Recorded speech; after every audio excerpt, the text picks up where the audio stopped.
यूहन्ना बपतिस्मा वाले ने खुदा में यीशु मसीह को बपतिस्मा दिया था, तो वो एक विजन थी, वो एक्चुअल नहीं था। किसी और ने वो विजन नहीं देखी थी सिवाय यूहन्ना बपतिस्मा देने वाले ने और खुदा में यीशु मसीह ने।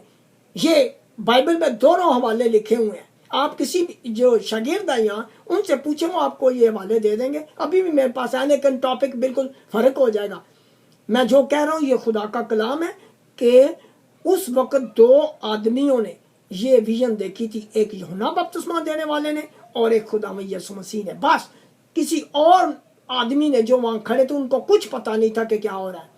सिर्फ यूहन्ना ने देखा कि खुदा का रूह कबूतर की माने दो, ना कि कबूतर कबूतर नहीं था, वो कबूतर की तरह वो नीचे आ रहा था खुदा में यीशु मसीह पर, ऐसे। यानी उस वक्त और कोई एक्सप्लेन नहीं कर सकता था यूहन्ना बपतिस्मा देने वाला कि कबूतर, सिर्फ कबूतर को उसने देखा था कि वो नीचे ऐसे आता है, लेकिन उस वक्त जहाज नहीं था, कोई और चीज नहीं थी। वरना वो कहता कि वो जो त्यारा होता है जो ऐसे नीचे उतरता है, हेलीकॉप्टर भी कह सकते हैं, वो भी ऐसे उतरता है।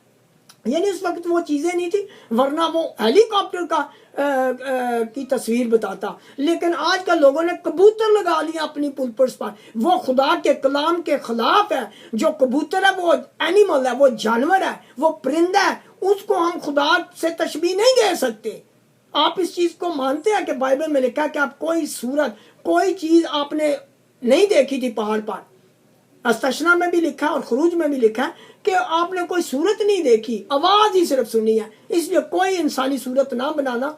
ये हमारा टॉपिक बिल्कुल फर्क हो जाएगा, इसलिए फिर हम बहुत दूर चले जाएंगे अपने टॉपिक से। तो बात यह है कि हमें ये ईमान रखना पड़ेगा कि खुदा का बेटा आ गया है यीशु मसीह, उसने हमारी खातिर अपना खून बहा दिया है, और यही आप सोचें। लेकिन जो आज कलाम पेश किया गया है वो इसलिए पेश किया गया है कि आप गलत फहमी में ना रहे कि तीन खुदा हैं, बल्कि खुदा एक ही है। उसके ज़हूर जो तीन है, बाप के, जब वो बाप था तो वो रूह थी, सिर्फ जिस्म नहीं था।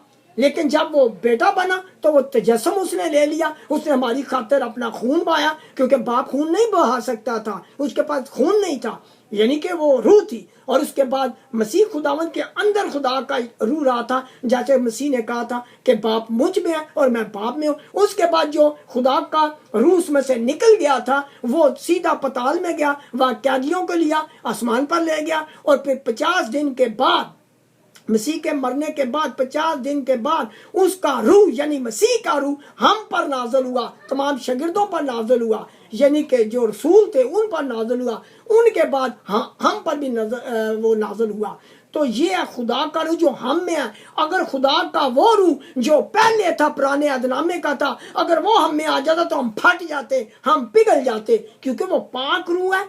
पाक तो ये भी है, लेकिन इसमें कफारा दिया गया है, उसमें खून बहाया गया है। जो दूसरा रूह है जो मसीह के अंदर रहा था वही पाक रूह था। जो व्हाइट रूह था, पहला था पुराने अहदनामे वाला, वो मसीह में रहा था, तो वो मसीह में एक मिक हो गया था। इंसान और खुदा एक हो गए थे, यानी कि मसीह हमारा रिप्रेजेंटेटिव था और खुदा उसके अंदर था। और जब मसीह का रूह हम में आया तो उसने हमें जिंदगी बख्शी, क्योंकि खुदा के सिवा कोई जिंदगी नहीं बख्श सकता।